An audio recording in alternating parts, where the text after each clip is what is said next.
Welcome to Table Talk. I'm your host, Andrew Burns, known better on the internet as Dungeon Drew, and welcome to the inaugural episode of Table Talk. So, what is Table Talk? Table Talk is going to be just kind of my more laid-back podcast-esque weekly video. Just going to kind of talk about what I've had going on at my tables, the kind of games I've been playing, interesting just takes, things that I don't really want to put into a full-length video. As an audience grows and community grows, it'll also provide a space where I'll be doing Q&A and whatnot. So kind of each week I'll take, some of my favorite questions from the comments and answer them towards the end of the podcast. But largely it's just going to be a more laid back format, just where I can talk and do what I want to do and make content that is, not as structured as some of the other videos. So if you found this podcast just at random, I would encourage you to go to my main page, check out my introductory video, or even some of my other videos that you'll see up. Or if you, came from the introductory, or this is kind of more your speed anyhow, I'd hang out, listen along. But without any further ado, I say we just get on into it. And as the inaugural episode, kind of starting out, I feel like it is best if we discuss my origin story, if you will, my backstory, my background, how I got into this hobby, and even up to the point of getting into content creation. So like I said, my name's Andrew. I have been playing Dungeons & Dragons since 2017, which is, now in the year of our Lord, 2025. That would be about 7 years or so.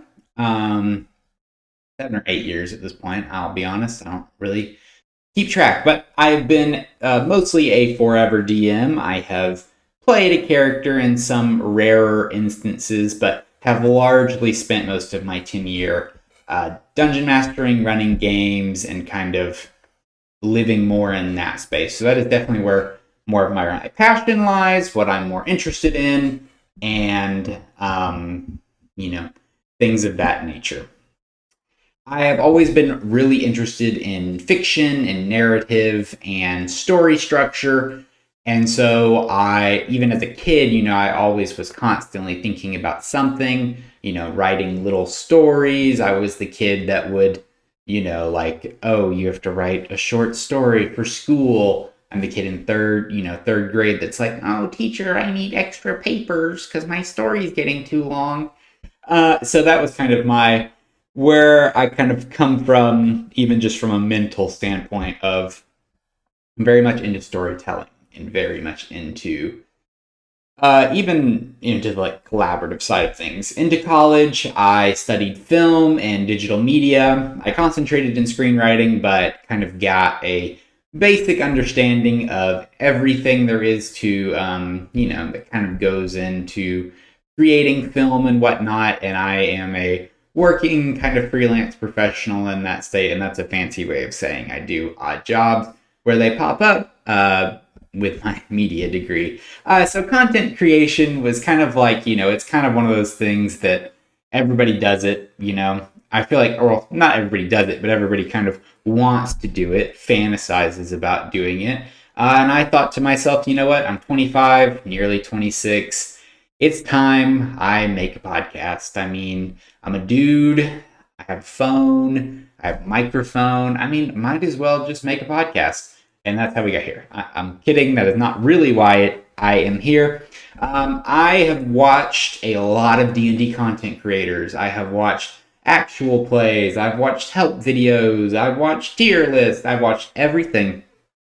And honestly, at the end of the day, as I've become inspired by these people, D&D is something I'm passionate about. It is something that I have devoted so much time and energy to that I have just wanted to do something like this for a long time, and finally am now taking the plunge. So kind of how did I get into D&D? Well, I discovered D&D kind of, I think, the more modern age and the more modern way to do it, which is through actual plays. So I stumbled into D&D via Critical Role and a couple more lesser-known actual plays. that I'll be honest, I don't remember the name of at this point. It's kind of one of those things that you start with another actual play. They passively mention Critical Role, and you're like, oh, what's Critical Role? And then you watch Critical Role, and then you try to watch other actual plays, which is, I think, something, that Mercer effect. We're not getting into that, though. But that's kind of, I've moved past that. I don't really watch a whole lot of actual plays anymore, but anyway. So I kind of stumbled upon D&D in this way and started to try and learn the rules, try and figure out how the game was played. At the time in 2017, it was pre-Resurgence, though it was about the time that we were on the cusp of that, resurgence that we saw around the turn of the decade. But so in my rural, North Georgia town, it was D&D was not something that was played, at least openly. You couldn't talk to somebody about it. No one would really know what you were talking about it. At that point in time, they may have been like, oh, the game from Stranger Things. So there was no model. There was no group to join. There was no one to hang out with and see. I mean, obviously, I'm sure there were local game stores running games, but I was not within that sphere, right? I was new to the hobby. I had no idea. I just knew that this was right up my alley and this was something that I wanted to do. So I didn't want to spend a whole lot of money. I was in high school. I had a job, but I didn't want to go spend a bunch of money on books that I didn't know if I'd ever get to use. So I did the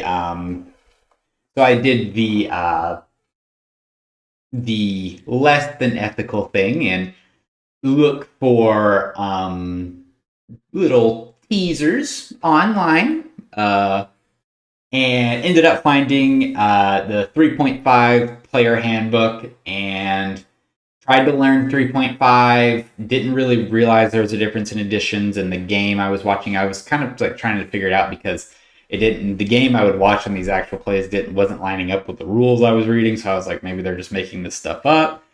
Come to find out, there's actually multiple editions of Dungeons and Dragons. So if you didn't know that, welcome to the club. And then I started looking for 5th edition because generally from what I read, from what I understood, that seemed like the more user-friendly game for a beginner. But anyway, so I started reading my little black and white PDF, and eventually I focused more on, okay, how do you build a character? I thought I had a good understanding of the rules just from watching games and stuff like that.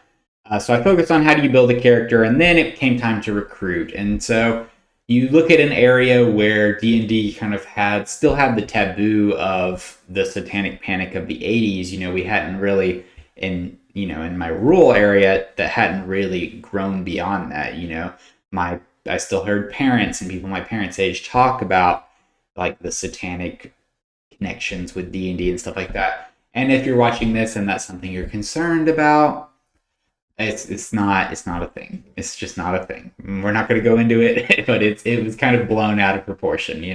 There are always negative aspects of anything, that are taken too far or something like that, but that's not even really what this podcast is about. So anyway, so I started texting some friends that I thought would be interested in it. I didn't do theater, but I had a lot of theater friends. So I'd be like, hey, do you guys want to play this improv game that's kind of like fantasy, that has dice and rules, but really it's kind of just like this improv game of make-believe?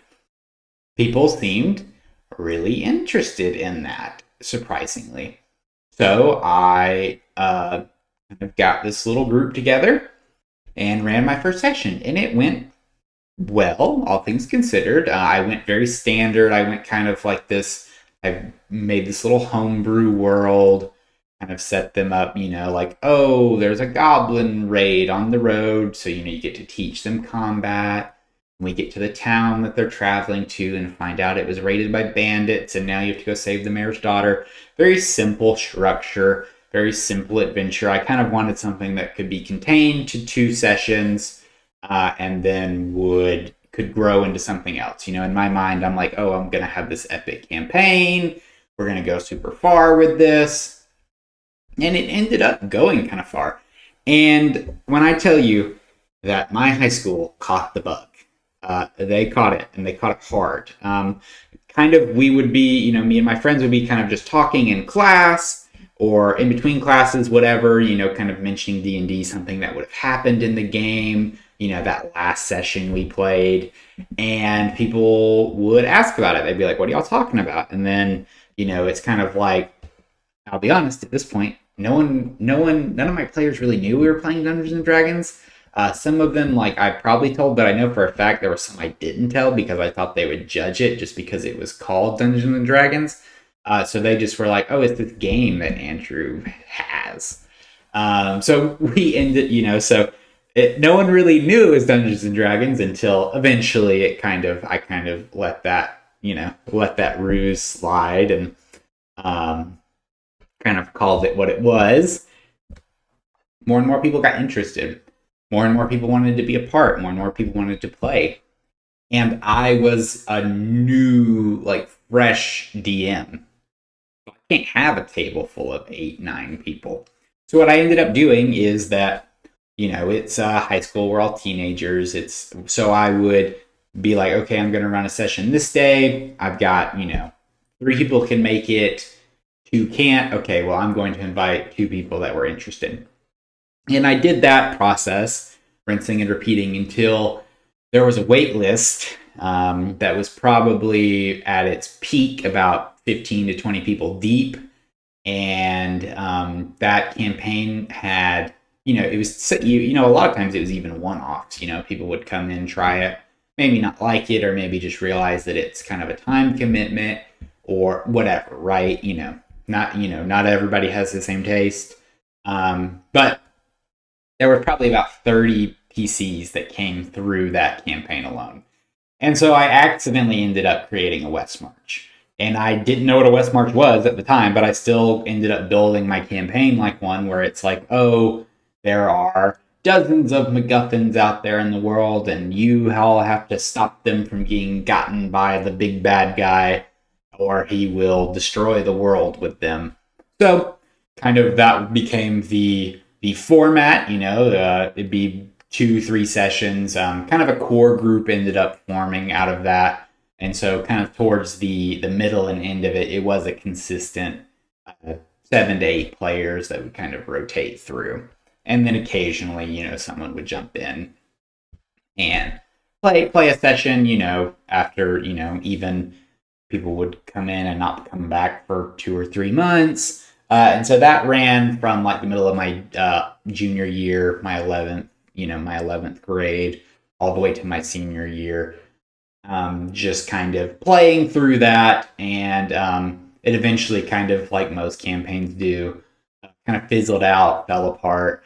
And so I didn't even let that discourage me. I just jumped into something new, right? So I've been running pretty much consistently. I've taken some month breaks here and there, but I've pretty much consistently since that time been running at least 1 game. So that was kind of my start. That was my first thing, and I've had the bug since, right?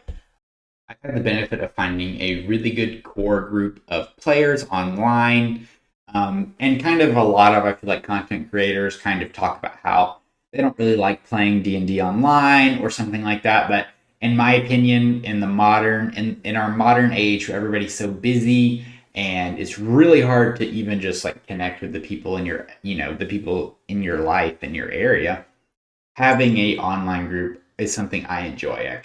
I actually kind of prefer playing online to playing in person, mostly from a DM standpoint, because it is so much easier to prep online, because you don't have to stall your group for 15 to 20 minutes while you draw a convoluted battle map. You don't have to, do all, you don't have to buy minis anyway. I mean, my first campaign, probably even up to 21, 22, I was using plastic bottle caps that would represent each size of enemy. And then I had colored ones that could represent bosses or unique creatures. You don't have to spend a lot of money to play in person, just like you don't really have to spend a lot of money to play online. if you don't want to. As a DM, there are tools obviously that make it easier to play online if you're willing to pay some money, but you don't really have to. You can go on like Dungeon Scrawl or something like that, make a quick little map, throw it in Roll20 for free, and obviously all those things have a learning curve because there's software and whatnot. But I personally, I'm an online D&D gamer. It's just how I like to do it. So that said, I kind of have been playing with the same group, DMing for them since 2022. They are level 12 in my homebrew Spelljammer world, and it has been a lot of fun. It is probably it's definitely the longest running campaign I've had, and definitely the like upper echelon of levels, good narrative depth, all these things. So I'm kind of in my prime of DMing, so I thought let's make some content. So I've been talking for about 20 minutes now. This is probably typically where I would shift into a more Q&A style. This is probably where I'd shift into more of a Q&A style portion of the podcast. I'm going to aim probably for 40 to an hour, in length for this podcast. But I think for right now, this one will probably be 30 to 40 minutes. We'll just see how things go. But kind of one thing I did want to touch on, I obviously don't have any questions because this is being recorded well before it goes live. The date that it's going to go live, I honestly don't know. This is actually the first piece of content I've recorded. And I'm not going to lie, if you're watching this version, it means this is the third version I've recorded. So I've done this podcast now 3 times. Each time has been different. Each time I've done something different.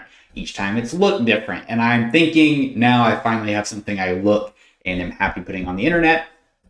That said, I'm starting out micro budget. My budget for this podcast and this channel to start out, I'm not going to lie, it's $15.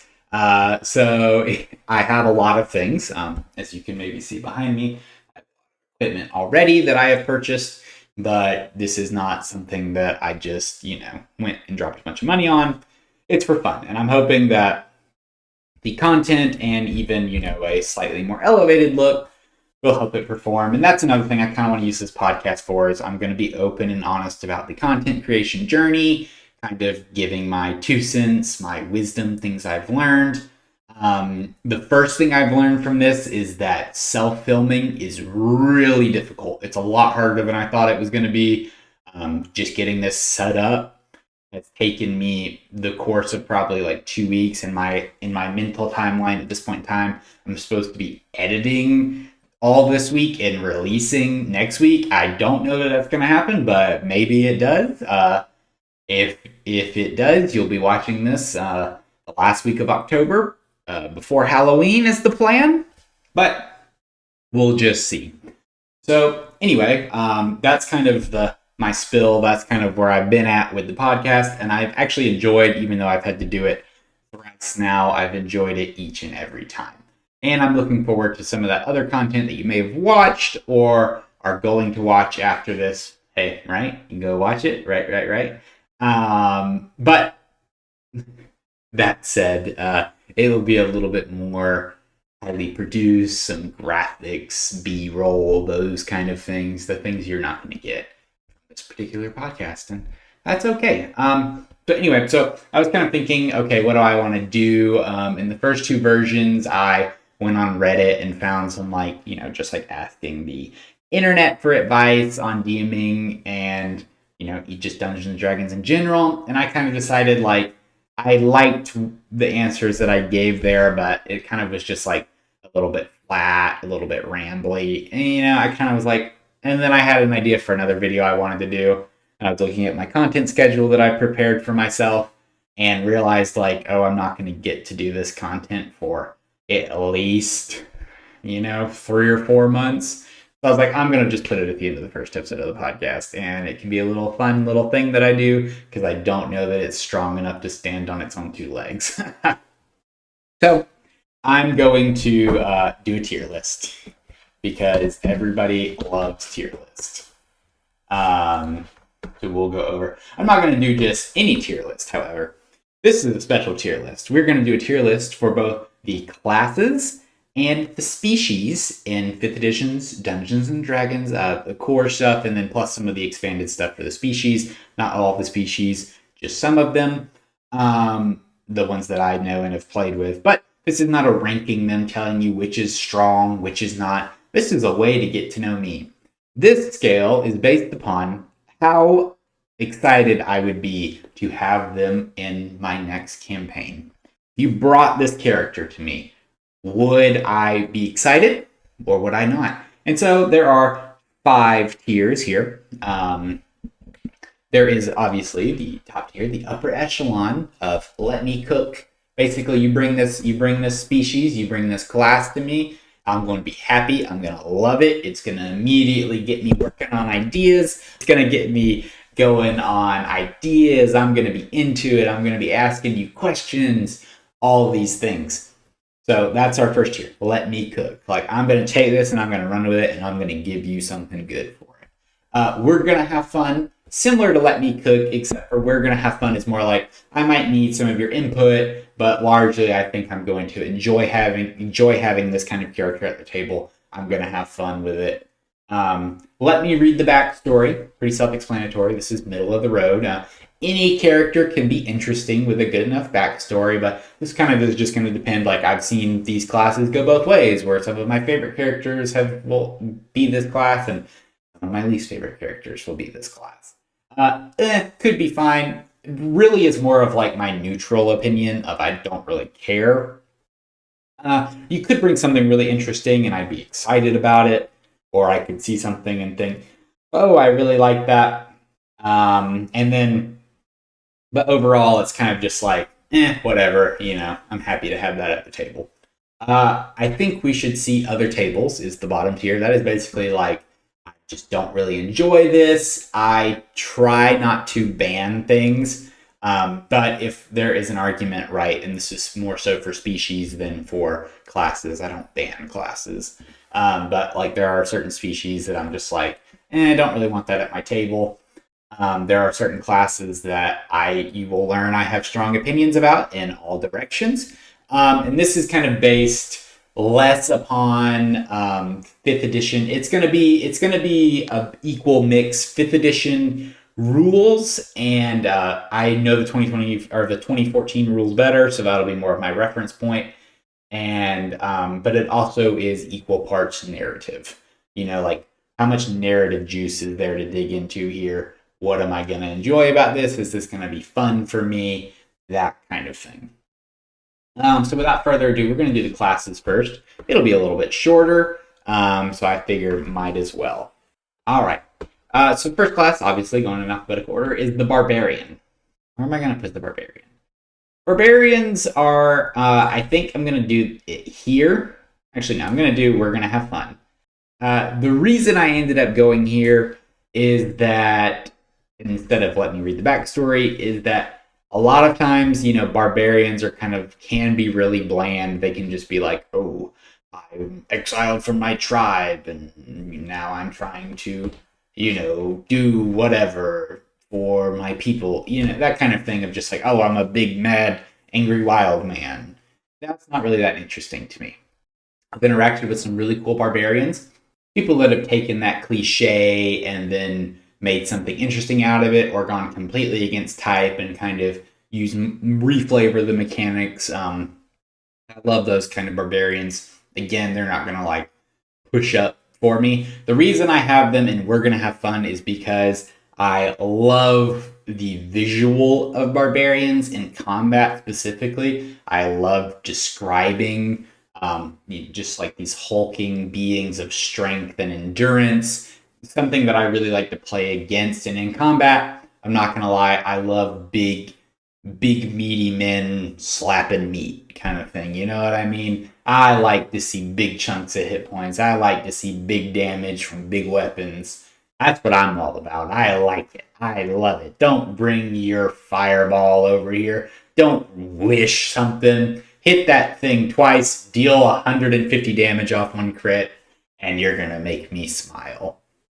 So that's barbarian. Bard, I'm not gonna lie, could be fine. I don't really have strong feelings on the bard. I've not really played. I think bards are very interesting. I've played several bards, and the few chances I get to as a player, I will play a bard.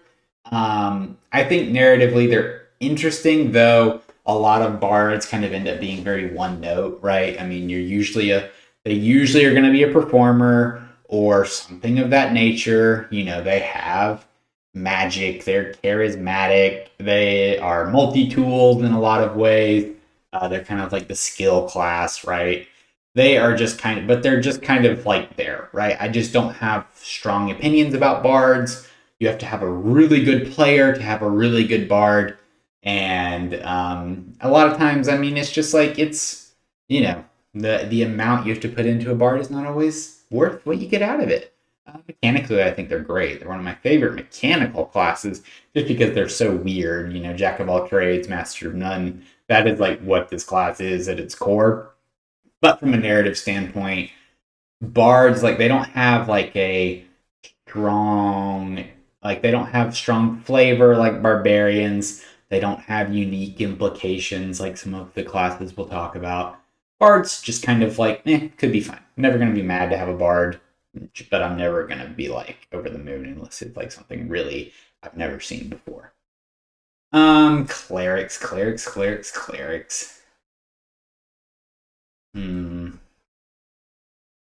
Let me read the backstory on clerics. I think clerics are interesting. They're by a mile the strongest class in 5th edition. Not even close. I mean, aside from like, I guess the paladin, if this were a power tier ranking, it would be cleric and paladin at the top. Specifically 2014. I know 2024 kind of murdered the paladin, but clerics I enjoy because I like the implication of, especially in most D&D worlds, right, where the gods are tangible, you know they're real, you know they exist, you can see their power, it manifests through these individuals.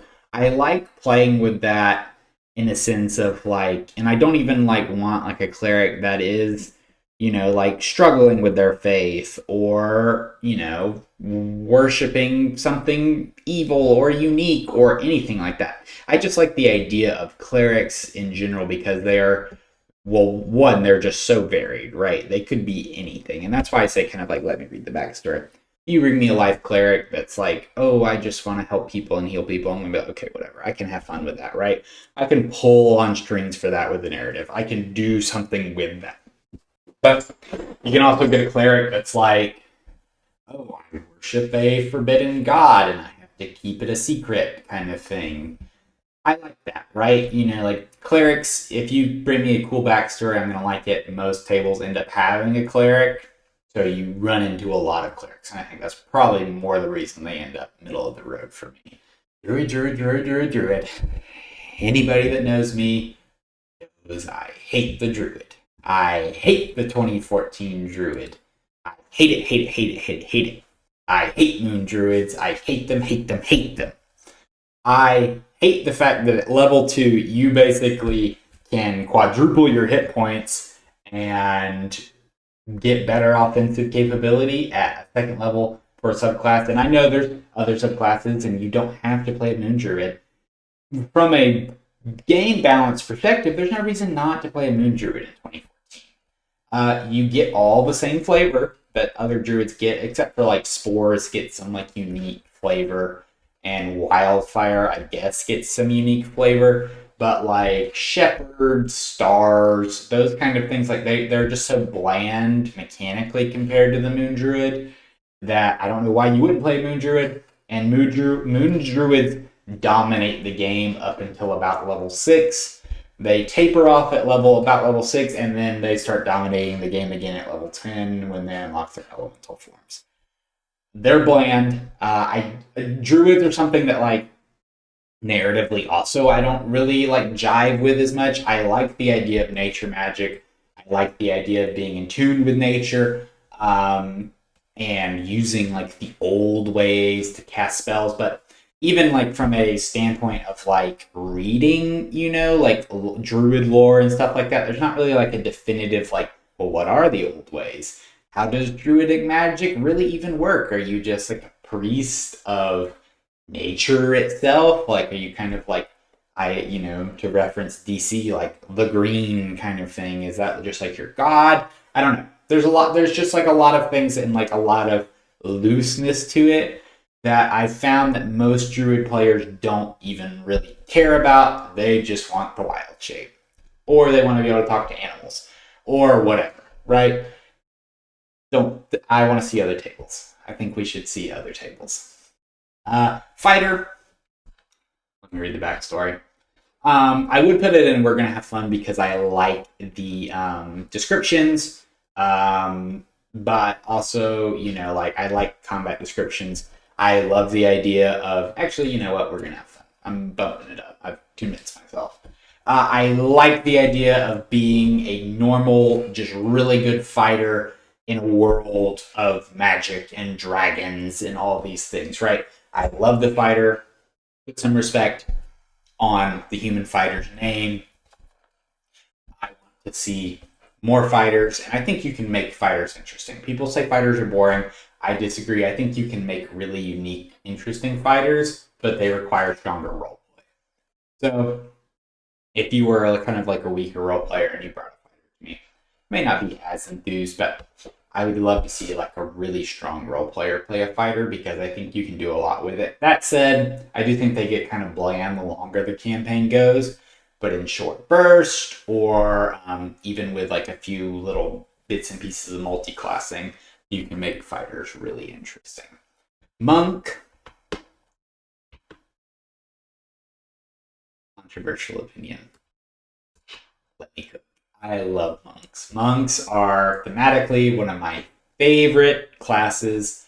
I love the idea of punching and kicking, and take everything I said about the barbarian, where I love just describing barbarians in combat. I double love describing monks in combat. I love the idea of punching a dragon to death.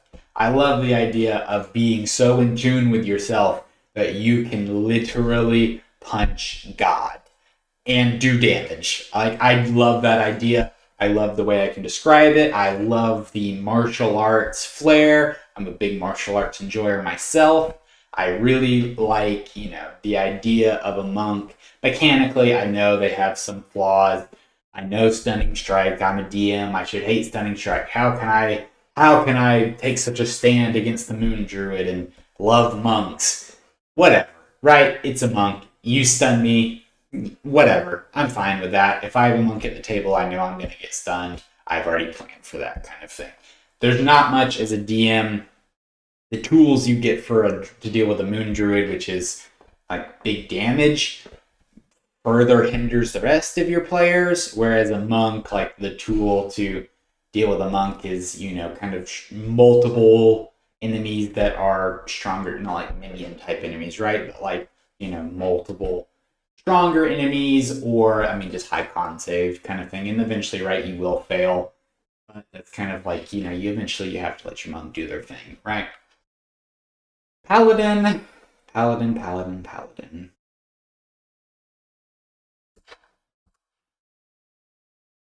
gonna put Paladin in the same tier as Cleric because, like I said, they're very strong. I've seen some really bland Paladins, and I've seen some really unique Paladins, like lawful stupid Paladins, right? You know the trope. You know how they do their thing. Paladins, I just find are mechanically very interesting. They're very diverse, so you can do a lot with them. You can include them in a lot of different ways in your game, and usually they have mechanical implications baked into them with their oath, like some, and if you have a good paladin player that leans into that, I think you end up having a really good time. They are super strong, right? Smites, the 2014 version, you're gonna just have to give your boss battles like 50, 60 more HP. God forbid a paladin crit, and suddenly, like, you take 100 damage in the first turn. But again, right, that's dice for playing a game. It's not, you can't base everything fully on being narratively satisfying. Ranger. Rangers. I do. I don't think they suck as bad as everyone thinks they do. I think they have a really strong thematic theming. I like them a lot better than the druid as like a nature class, right? I like the warrior that's more in tune with nature, kind of lives out in the wild. Um, I think that they get a bad rap. I don't think mechanically they're that far off from, say, like fighters. I think they are about on the same level, in my opinion. Um, Rangers do a lot of damage, especially if you build them right. I'm not even just talking about Gloomstalkers. Like the base Hunter Ranger with the Colossus Slayer does so much damage. Rangers are cool. I like Rangers. They're neat. That's about all I have to say on them. Um, Rogue. I don't have strong feelings on rogues. I think they're fine. They stab things or they shoot things. They do a lot of damage. You know your flavor, right? You kind of know what you're getting with a rogue. You can play a little bit against type, right? But generally, you're getting more of that like swashbuckler, type, right? You're not getting any crazy unless they're intentionally playing against type, which is why it's here. Like it's just like it's. But usually with a rogue, they do a lot of damage. They like to sneak. That's what you get. You know. Obviously, I feel like it's a tier list, so it is subjective. So you might be typing your angry comments down below. Please continue. They're great for engagement and the algorithm, but that's just kind of how I feel right at my table. I don't hate any classes. Anybody can bring a class. But let's get on to the arcane casters here at the bottom. The sorcerer is let me read the backstory. I think sorcerers are really fun. Actually, sorcerers I enjoy more as you. This is kind of a spoiler alert, but I like sorcerers more than I like wizards because sorcerers have narratively baked into them like something, right? They have their bloodline, they have their origin. There's something already narratively baked in that makes them different from the world and makes them unique. So it's not something I have to reach for to then make them more narratively compelling. I like them mechanically. I love like the Nova damage they can do. I like the twisting and changing their spells. That's one of my like favorite things in any game is to like tweak something a little bit, Not even just D&D, even like video games, right? Where you get the opportunity to like, oh, you can like copy an ability or something crazy like that. Like sorcerers, I like sorcerers. They have a lot going for them in my mind. Not much else to say. Warlock, let me cook. You give me a warlock, and I am going to create you a full course meal. Appetizer, dinner, dessert. Warlock is the only class in the game that comes narratively built in with an NPC. And it's not some chump NPC. It comes with a powerful NPC. It doesn't always have to be evil, but 9 times out of 10 they are, right? You could be a celestial warlock or something like that. But you're coming baked in with conflict as well, right? You're in a pact. Even if you are completely fine with doing everything your patron asks of you, you are still within a pact. And you have to oblige that, right? And that already makes tension. And tension, if you don't know anything about the story, tension is great for story. Whether the warlock has tension with their patron, whether the patron has tension with the party, or the patron is making the warlock have tension with the party, you're already getting that grinding sensation that makes for good narrative. The warlock comes with all that built in.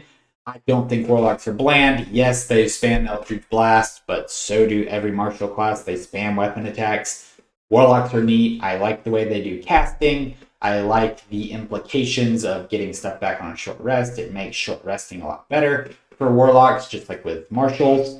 And I think that they're all unique in their own way, and they differentiate and make the character feel different. Each patron does from a mechanical standpoint. I would be fine with having 2 warlocks in a party if they didn't have the same patron. Or it actually would be interesting to have 2 warlocks that have the same patron. But then that kind of just like almost defeats the tension purpose I was talking about. Wizard. Let me read the backstory. Wizards are cool. Wizards are fine. They're a very standard class. I like magic. I like the idea of studying and getting stronger. But like kind of like I said about the sorcerer, right? Is that you're coming with narrative built in. The wizard is going to just depend on what the player does with their wizard. That's going to make me think, oh, whether I love them or just think they're kind of whatever, right? So wizard, middle of the road. I just noticed now that artificer is not on this list. I would put artificer in. I have either it could be fine, or I think we should see other tables. And actually, I think I would just lock in and say I think we should see other tables, not because I dislike the artificer or think it's broken or something like that. I think in two different ways. I think it is broken and also wildly complex. I understand how to play artificers. Players that don't devote them, like that don't know the rules super well, and may just be like, oh, I want to play an inventor type, will pick up the artificer. Artificer is a hard class to play. It's not a hard class to integrate, but it's also like any artificer player I've ever met just like wants to build bombs. That's all they want to do. I understand, right? You want to make explosives, but then it's like but then you have to just build so much around your game about like, oh, can they just get the supplies to make bombs? How much bombs do these damage do? Artificers just unload a bunch of homebrew on you. Or not even homebrew, but just like you have to kind of like make stuff up on the fly for artificers. Or you could play it very by the book, very standard, like, no, you can do the things on your character sheet, or here's an extensive crafting system that somebody else made. Those are all fine and good, but with an artificer, people want to do that, where they're like, oh, I want to build things. That's where I go in with the artificer, where I just like, I'm fine, right? You want to play an artificer, it's fine. Just like it's fine if you want to play a druid. I don't care. I just sometimes find that I have a little bit of difficulty with them. That is the class tier list. Let's go over here and do the species tier list. I'm not gonna lie. I am sweating like a dog in this room. I am going to unplug one of these lights, plug my fan in. If the audio quality goes to crap, I'm sorry. I have a noise gate on, so my test you couldn't hear the fan, but my other light uses the same. Whatever. I'll get that sorted before I film any more content. Forgive me if I spell these wrong or pronounce these wrong. This is just a lot of these how I pronounce Aarakocra. I think we should see other tables. 50-foot fly speed at level 1. Boo! Boo! I don't even really care about the fly speed. They're so fast. Anybody who plays an Aarakocra wants to cheese, for the most part. 90% of them want to do some cheese with either the monk stuff or flying and dropping people. They just want to do crazy things. I've never seen a serious Aarakocra player or character, not player. I'm sure there's one out there. I'm sure your Aarakocra is really cool and really unique. They're not for me. Bird people, not for me. ASMR, we're going to have fun. I like ASMR. They come built in with narrative, right? You're part celestial. You already are kind of set apart. Even if you're a fallen ASMR, which is something a lot of people enjoy, there's narrative built in. You're going to have fun with it. Bugbear, this is where I'm going to put most of like the monstrous species, which don't really exist any, they kind of have did away with those. But Bugbear, they are mechanically interesting. They are even like visually they're interesting, right? You get like the long arms. I've never really seen anyone be like, oh, I want to play a Bugbear, unless it's like a rogue trying to be cheesy, for a shot or a short something.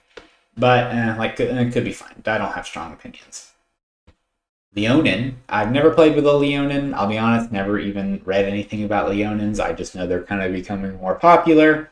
So I think for that reason, I have to put them in. It could be fine. Satyr. Let me read the backstory. I think satyrs are interesting. Mechanically, they're pretty strong with the advantage on all magic saving throws. I think that they're interesting. Like if you lean more into your Fey nature, you're gonna I think like I would have more fun with a satyr that does that. But if you're just like a satyr that was born on the material plane and you kind of just play them like a human or something like that, like, like, I mean, like, you just could be a human, right? You're not. That's kind of, I think, probably actually, I've discovered the criteria of this list is if you could have been a human and everything would have been the same, then you're just, like, that's just where you're gonna end up, Genasi, I have a soft spot for the Genasi. I do a lot of fun stuff in all my homebrew worlds. I try to do something fun with the Genasi. They usually have some kind of part to play as these elemental beings. I like Genasi, so I will actually go out of my way to make Genasi more interesting for my players. Kalashtar, I think that's right. And it could be fine. I currently have a player that's playing a Kalashtar, but he's playing it like very modified, like it's not lore accurate. I don't really remember the lore off the top of my head. I find the access to just like infinite telepathy kind of like lame in a lot of cases. Like it's fine, right? Like I'm not going to take away your fun, but sometimes like always being able to telepathically communicates kind of boring. Kind of takes the fun out of it. Goliath, let me cook. I love Goliaths. There's no real reason that I should put them this high, but I love Goliaths. Firbolg, let me read the backstory. I am more fond of Firbolg over Bugbear, Leonin, and Kalashtar, but I also don't really have strong opinions, but I don't think that a Firbolg should go in this stage. Goblin, let me cook. I love goblins. Goblins are one of my favorite species, even as a monster or almost even like a narrative device. Goblin PCs I also love. I just love goblins. I love those silly little guys. Hobgoblin, I've never really encountered someone that wanted to play a Hobgoblin aside from myself. And I have a pretty cool Hobgoblin character idea that I'll never play because I'm a DM. So we're just going to say we're going to have fun because if someone came to me with a Hobgoblin, I could have a lot of fun with that, especially if they leaned into more of those, like the Hobgoblin lore being like these traditional people of warrior, these like traditional warriors that are whatnot. Dragonborn. Let me read the backstory. I think they're fine. I like Dragonborn. I think they're usually unique. I think a lot of times they kind of fall into the same vein of I'm a Dragonborn and that's my biggest personality trait. Kenku.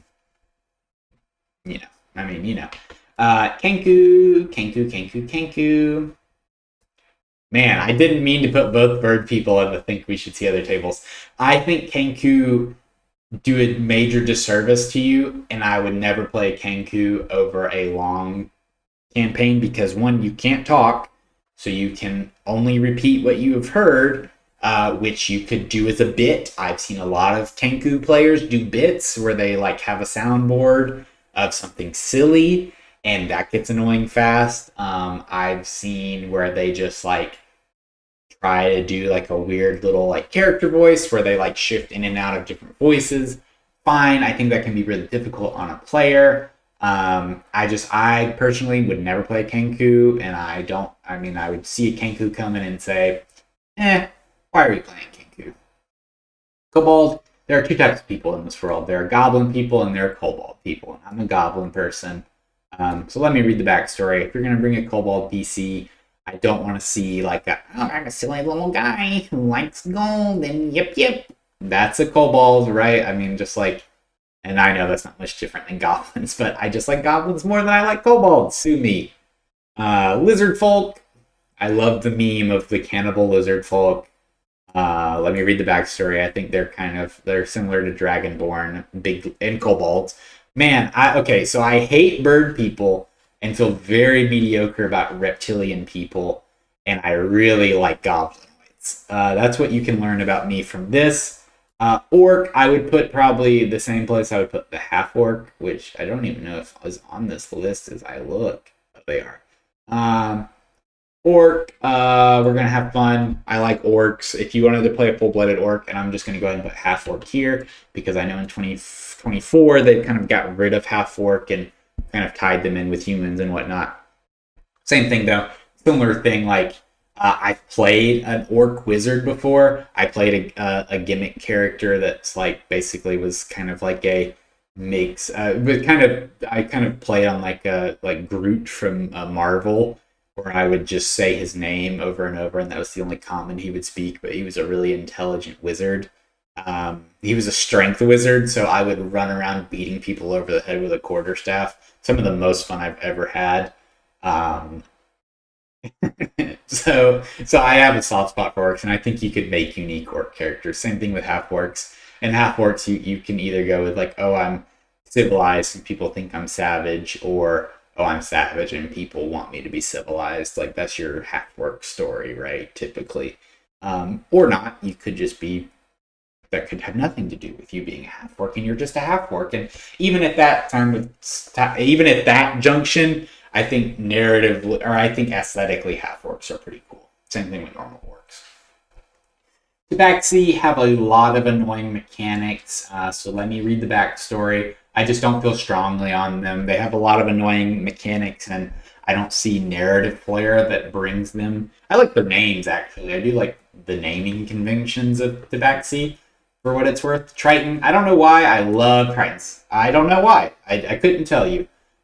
This list is a lot less thought out than the other one. This one I just kind of decided to do on the fly.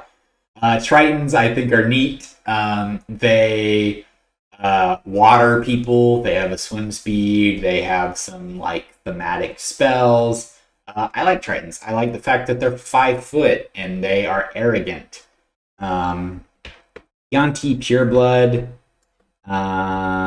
It could be fine. I don't really have a strong opinion. They're just kind of like a human, but with some snake flair.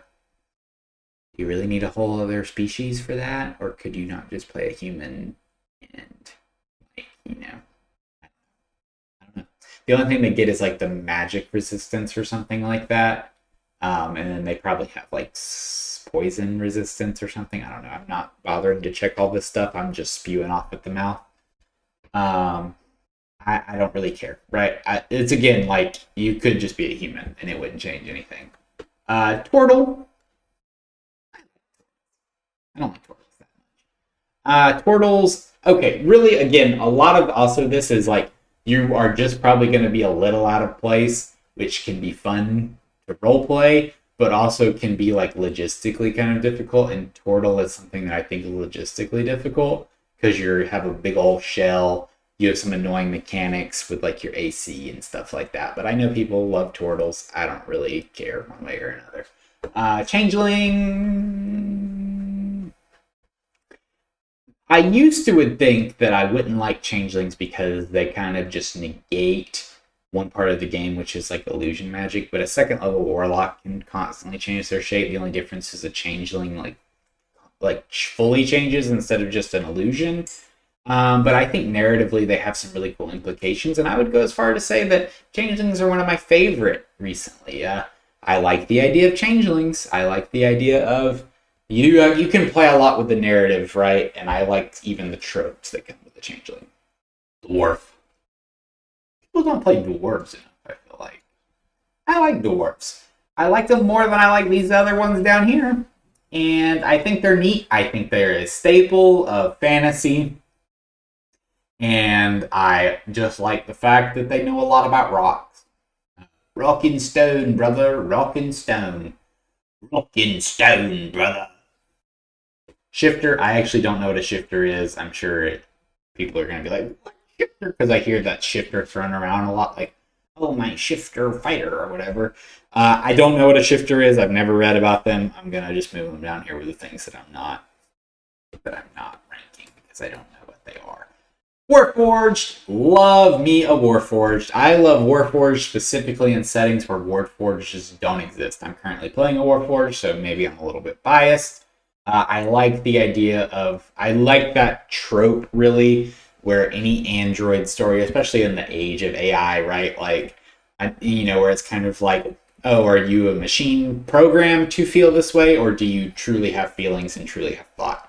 Love Warforged. I think mechanically they've changed them a little bit since their release, so they're not bothersome in that sense. So they're just cool. They're just cool guys. Gith, I think I would have I loved Gith before Baldur's Gate 3, but now I think Gith kind of got a a metaphysical buff in the sense of like now people know a lot more about the gift thanks to Baldur's Gate 3. So I would say we're gonna have fun. I would love to see like a gift at the table. It's sometimes hard, right? Like because they kind of have like some lore baggage you would have to go through, and maybe your homebrew world doesn't have that. You know, Centaur. I think kind of similar to the turtle, I have the same problems with the centaur, except they're multiplied by 10. And that is logistically, how do you get a centaur anywhere? What do you do with a centaur? You're a big half horse person. What do you do? Like, how do you fit into certain scenes? And maybe that's just speciesist of me. Maybe I should just, I don't know. Maybe you're going to have strong opinions and you're going to say, no, centaurs are the best. I don't know. I just wouldn't want a PC. It's a centaur. That's just me. Minotaur. I didn't mean to put the Minotaur there. Minotaurs up here. I like Minotaurs thematically. I think they make good, big, beefy boys. You could probably play them against type like an orc, right?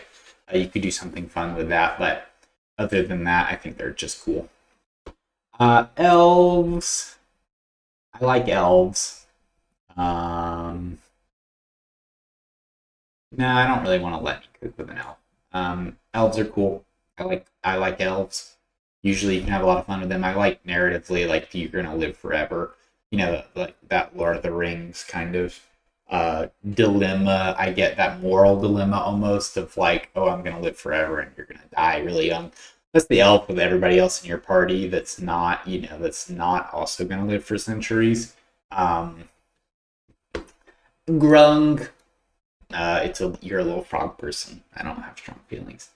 Dhampir, people love Dhampir. I think that they really only make sense in like a gothic type setting, like a Ravenloft. But don't bring a Dhampir to my Curse of Strahd game because that seems a bit, I don't know, like you're stepping on Strahd's toes. They're so situational that I have to put them on. Let me read the backstory. I would really only like them, I feel like, in a gothic Ravenloft-esque setting, and I wouldn't want them in Curse of Strahd because I feel like I just said, they kind of step on Strahd's toes. Um, yeah, damn fair. Human. Let me cook. I love humans. Give me more humans. I usually only play humans. I've branched out. I played a Warforged and an Orc now. But give me more humans. People should play humans more. That's my hill that I will die on. That we should play humans more. More humans. More humans. We need more human fighters in this world. There are not enough of them. Everyone wants to be different. Everybody wants to be special. I want to be a human.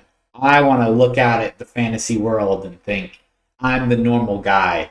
This is fantastical to me. I don't want to be the flashy tiefling or portal or, bugbear or centaur and then walk into a human village and everyone be like, wow, look, it's a dragonborn.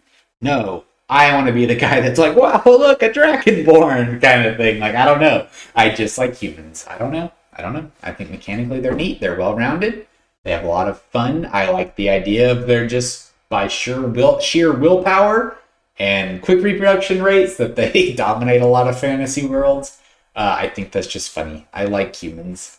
Halfling, we're gonna have fun. I like halflings. I like the short races. I'll go ahead and throw gnome up here for the same reason. Tiefling, let me read the backstory. Like I said, there's a lot of tieflings that are like their big shtick is I'm a tiefling. It needs to be something I think a little bit more than that. I like tieflings. I don't love them. Let me read the backstory. Half elf. I like half elves.